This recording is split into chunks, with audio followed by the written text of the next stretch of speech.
This is the iPad Air 4, Apple's Swiss Army knife.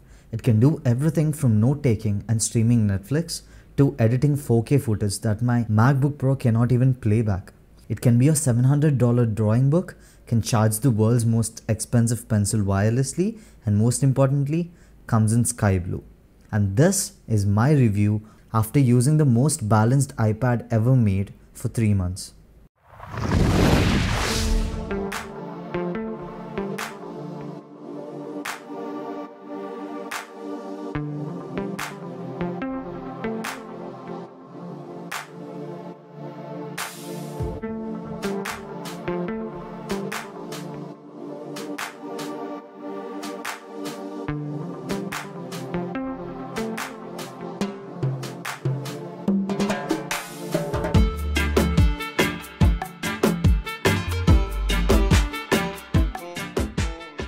Hey friends, welcome back. It's so great to see you again. Being stuck in the middle of a pandemic, the world is more connected than ever, which also means that people are using technology a lot more to connect, communicate and work, which has also led to a lot of people looking for their next computing device for their work, study and entertainment purposes. And Apple's vision for the iPad was exactly that, a device that can transform from a notebook to a 4K editing beast. And I think no other device in the market stands a chance against the iPad when we're talking about productivity, creativity and power all in an insanely thin and portable package. And the iPad Air is the perfect blend of everything from design, utility, power and portability. I'm gonna make a series of iPad related videos talking about how I edit photos, videos and basically run this entire YouTube channel all from my iPad Air. So if you are into that, subscribe and hit the bell icon to not miss out on those videos. The size of the iPad Air is what I'd call a happy medium. It is large enough for productivity, content consumption and content creation while maintaining a relatively compact form factor. You can carry it around anywhere to consume and also create content. It is thinner than my iPhone and comes in 5 different colors, the sky blue being the best. The aluminium on the iPad Air 4 seems to be of a different texture than the iPhones. It seems to be a brushed aluminium of some sort and I think it looks better. Oh, and I love the symmetry of the bezels all the way around the display. One very silly thing that I love about the iPad Air is the Touch ID or the power button. It feels premium and well built and is almost addictively satisfying to click. I wish Apple made all of their buttons this good. Contrary to popular opinion, I personally prefer Touch IDs on my iPads. You see, I use my iPad on stage a lot as a musician and also off stage a lot as an audio engineer, and I personally cannot trust Face ID to unlock my iPad because I can't keep on constantly adjusting the way I look at the iPad for Face ID to register my face. And most of the times, because of the way I hold my iPad and the way I am positioned, I won't be able to look at the iPad directly for Face ID to register my face. And Face ID not being able to register faces while wearing a mask does not help the situation either. Touch ID solved all of these issues for me, and it is one of the main reasons why I've picked up the iPad Air instead of the iPad Pro. But if you are using your iPad in a desk setup with an external keyboard or the Magic Keyboard case, then yes, Touch ID can be a little inconvenient to reach, whereas Face ID would automatically unlock just by the tap of a key on your keyboard. Other than that, Touch ID works great, is extremely responsive and like I said, works better than Face ID for me personally. The iPad Air 4 has a display that measures to 10.9 inches diagonally and has a resolution of 2360 by 1640p. The biggest strength of this display is its color accuracy. It has a wide P3 color gamut and outputs extremely consistent colors. If you're planning to do any kind of work that involves color accuracy like photo and video editing, then I can confidently say that the iPad Air 4's screen is extremely accurate and precise. It does not oversaturate the colors like most displays do. With this display panel, what you see is basically what you get, which is absolutely crucial if you're a photographer, filmmaker or even a content creator. And with 500 nits of brightness, the iPad Air's display provides a good viewing experience even in bright outdoor conditions. Like I've mentioned in my iPhone 11's review, if I had to nitpick, then it would be the refresh rate of the screen. A 120Hz refresh rate display like in the iPad Pros would have been nice to have. But in the past 3 months that I've been using this iPad, I've never once had an issue with the 60Hz panel on the iPad Air. I care more about the reliability, brightness and color accuracy, in all of which this display absolutely shines at. If you're consuming content, browsing the web and doing regular productivity related tasks, the iPad Air easily holds up to Apple's claim of 10 hours of battery life. which is an all-day battery life for most people. However, if you're doing something more extensive like creating digital art, photo editing, video editing, etc., expect the battery to drain faster. I edit a lot of photos and videos on my iPad for my YouTube and Instagram. And while editing, my iPad's battery usually lasts about 6 hours. For my YouTube workflow, I can research and script my videos for a couple of hours, import and edit the footage, export the video, create thumbnails and post the video, and I'd still be left at 20 to 30% at the end of the day. Although this is not as good as the M1 MacBook Air, it is still plenty good enough for my usage, and I think that would be the same case for most people. Speaking of the MacBook Air, a video comparing the MacBook Air and the iPad Air is dropping very soon. So if you don't want to miss out on that video, make sure that you subscribe and hit the bell icon to be notified. iPads in general, without a doubt, are productivity monsters. I use the native Apple apps for all of my productivity needs, and I think everything from replying to emails, signing documents, creating presentations, annotating PDFs, to note-taking and organizing your life is just more inspiring and fun to do on an iPad. Using an Apple Pencil to take notes and create presentations is so much more fun than using a traditional keyboard and a mouse. Again, multitasking on iPads is very simple and works elegantly. The multi-touch interface is hands down the best way to work in certain apps. But if you do need a keyboard and a mouse, iPadOS 14 does provide with a great mouse and keyboard support. I think iPads are the best productivity devices in the market, especially compared to a traditional laptop. Content creation, however, is a whole different story. Photography, digital art, and content creation in general requires a lot of creativity and inspiration. And most people don't seem to be talking about how it doesn't really matter how powerful your computer is if you're not inspired to work with it. And I've personally found desktops and laptops to be a little jarring to edit photos and videos on. Are they powerful? Absolutely yes. But I often find myself not wanting to sit in front of a computer desk to edit all day. There was always a disconnect, a wall, a chasm between what I wanted to do and the process that is involved to getting it done. Although I wouldn't claim that the iPad has entirely solved this for me, it did make a night and day difference. Editing photos on the iPad Air with an Apple Pencil made me fall in love with photography all over again. It just felt so much more organic and natural. I felt like I was sculpting the photograph into the final product that I wanted it to be, and it actually felt like I was creating art. While I do have issues with editing videos on iPad and LumaFusion, I find myself working so much faster than I typically would on a laptop. It is so much more organic to navigate the timeline and make cuts with gestures and Apple Pencil than a traditional keyboard and a mouse. And as cliche as this might sound, it actually feels like you're working on a piece of art with your own hands. I think you have to try out using an iPad in your workflow to fully understand what I mean. I know I am in the minority here, but for most use cases, I personally prefer a touch-based UI than a traditional keyboard and a pointer-based UI. The only exception to this being scriptwriting or just writing in general. I type way faster on a physical keyboard than writing or let's say even typing on an on-screen keyboard. And Procreate is a perfect example of how amazingly intuitive a touch-based UI can be.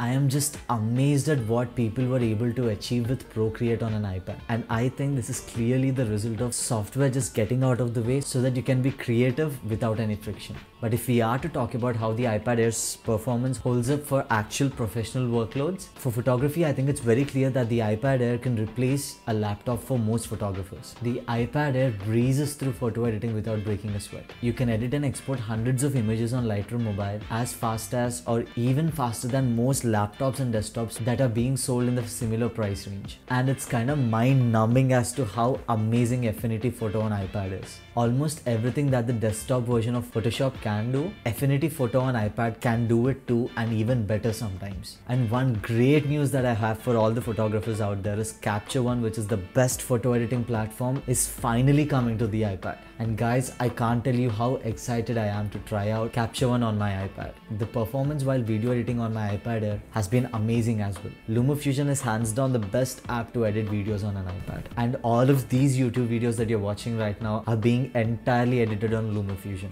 LumaFusion is still missing 4 important key features in my opinion: stabilization, advanced color grading, video scopes, and being able to edit on an external SSD. The good news is that video scopes and external SSD support are coming to iPad by the end of this year. And if they can add advanced color grading tools, stabilization at some point in the future, that would be awesome. Before comparing LumaFusion to Final Cut Pro, most people don't even consider the fact that Final Cut costs about $300, whereas LumaFusion costs only $30, and sometimes it drops down to $20 too. And even at $30, it is 10 times cheaper than Final Cut. The iPad Air edits extremely heavy footage from my Fuji X-T4 like it's some garbage quality smartphone footage. I mean, it doesn't even break a sweat, guys. And it exports such heavy footage in less than real time. Which means if you're exporting a video that is 10 minutes long, the iPad Air takes less than 10 minutes to export the video. If you don't understand how stupidly insane that is, my 2015 MacBook Pro 15-inch cannot even play back the same footage in Finder.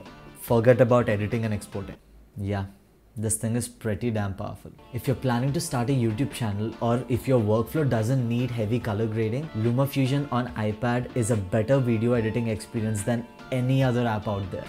Debate me. Apart from all of this incredible power, the iPad Air also has some incredibly powerful features such as Sidecar. If you have a Mac that is made in 2016 or later, you can use the iPad as an external secondary monitor wirelessly, which is so insanely powerful. And just when you think it can't get any better than this, Apple recently introduced Universal Control in iPadOS 15, which lets you seamlessly move apps, files across your iPad and Mac without AirDrop, by just dragging and dropping them from your iPad to your Mac. If you thought AirDrop was cool, Apple just went beast mode with this feature. Also, now with iPadOS 15, you can code and publish an entire app to the App Store, all from your iPad. If you still didn't get it by now, the iPad Air is insanely powerful even for a power user like me. And at this point, Apple has not only just beat the rest of the tablet market, they're just showing off now. One other thing that is overkill on the iPad Air is the rear camera. It can shoot great quality photos and amazing video at 4K 60 frames per second with great amount of detail, good dynamic range and very consistent colors. I still don't understand why YouTubers harass their viewers to not use iPads to shoot pictures. I think the larger screen lets you see way more detail, which can be great for shooting pictures like I do for my Instagram. So if you enjoy shooting pictures with your iPad, more power to you. Just pull out the big guy and shoot away. But something that is undoubtedly important for most people during these times is the front-facing camera. It has a 7 megapixel sensor that looks way better than any other laptop's web camera. But if you are using your iPad in landscape mode during video calls, the camera would be looking at you from a weird angle. But if it's bothering you too much, you at least have the option of using your iPad vertically during video calls. Now you might be wondering why I haven't bought the Magic Keyboard case for the iPad Air. Well, if you ignore the fact that it costs half as much as the iPad Air itself, I feel like the Magic Keyboard case kind of defeats the purpose of owning an iPad. iPads are primarily made to be touch-based, extremely versatile devices. And having a Magic Keyboard case as the primary source of input kinda defeats the purpose of having an iPad. If you look at the total cost of owning 256GB variant of the iPad Air 4, along with the Magic Keyboard case, it actually costs more than the M1 MacBook Air. If you only want a device with good keyboard and mouse support, I think you'd be much better off with something like the M1 MacBook Air. iPads are mainly meant to be touchscreen devices, and if you have your iPad on the Magic Keyboard, you pretty much cannot use the Apple Pencil. And if you detach the iPad from the case to use Apple Pencil, now you don't have any sort of a protective case on your iPad. So I've decided to skip the Magic Keyboard and buy an external keyboard and a mouse for my desk setup, along with a protective case for the iPad. And I think this is the best way to go about it. You have the case protecting your iPad always, and if you need a good typing experience, you can always use the external keyboard and mouse, and for the rest of the time, your iPad is still an iPad with all the greatness of iPadOS. The only downside to having this setup is that if you want to type outdoors, carrying an external keyboard and a mouse can be a little more inconvenient than just simply carrying a laptop. Apple has changed how students take notes with the introduction of Apple Pencil, and by far it's my favorite accessory for the iPad Air 4. I use it for everything I can, from taking notes to editing photos and videos. It is pressure sensitive and also changes the way it writes depending on what angle you're using it in. If you're planning on taking notes or making digital art with your iPad, the Apple Pencil is a must. Yes, I do understand that it's a bit expensive, but I think it's a worthy investment to put in, especially if you're a student or a graphic designer. You can write handwritten text and transform the handwritten text into regular text. I'm not a student myself as of now, but I do use my iPad to take notes for my drumming charts and classes that I teach. Objectively speaking, taking notes on an iPad is just so much more fun, versatile and efficient, especially when you compare it to just just typing down notes. Although I wouldn't recommend the Apple Pencil solely for photo and video editing, if you've already decided to purchase one, it changes your approach towards editing photos and videos on the iPad. Photos especially. You can make very precise adjustments and also use tools like the brush tool in Lightroom to make changes to just a certain section of the image with far more precision than using a mouse or your finger.